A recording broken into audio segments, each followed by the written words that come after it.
Hey campers! Hey campers! Tonight we're reading Daniel and the Scary Sleepover. Things were not looking good for God's people. They had been captured and taken far from home, and now they were slaves of the king of Babylon. But God had not left his people. He was with them, and he was looking after them. Daniel loved God and obeyed him. Now God made Daniel able to understand lots of difficult things. So it wasn't long before the king of Babylon noticed him. King Darius liked how clever Daniel was, so he made Daniel his most important helper of all and put him in charge of lots of other helpers. But the other helpers didn't like this. They wanted the king to like them best. They wanted to get rid of Daniel, so they spied on Daniel. They tried to find things wrong with Daniel, things they could tell the king, things they could, but there weren't any, none. They couldn't find anything at all, except there was just the one thing.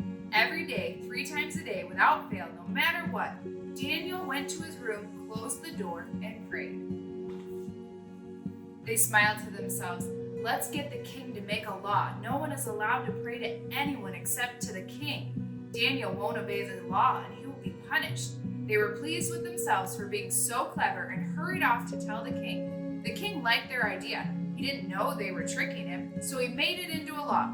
Everyone must pray, only to me. If you don't, the lions will have you for dinner. Daniel heard this. He knew it was wrong to pray to anyone except God. He had to do what God said, and whatever it cost him, even if it meant he would die. So Daniel went to his room, closed the door, and prayed.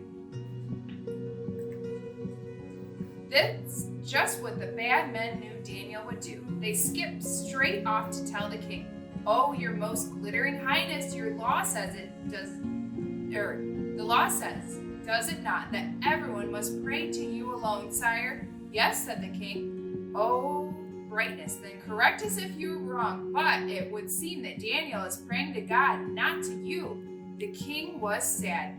He had been tricked. He didn't want to hurt Daniel, but he couldn't change his law. So he let the soldiers throw Daniel to the lions. "May your God, who loved you so much, rescue you," the king said.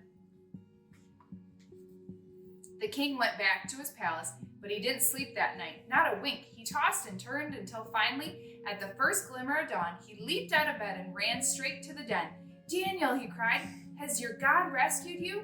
"Yes," Daniel shouted. "God sent an angel to close the lions' mouths." And there, resting his head on Daniel's lap, was the biggest lion, purring like a little kitten. The king brought Daniel out of the den. "Look," he said, "Daniel doesn't even have a scratch." The king made a new law. Daniel's God is true God, the God who rescues. Pray to him instead.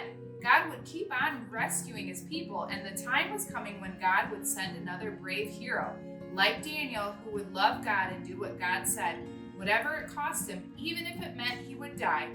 All and together they would pull off the greatest rescue the world has ever known.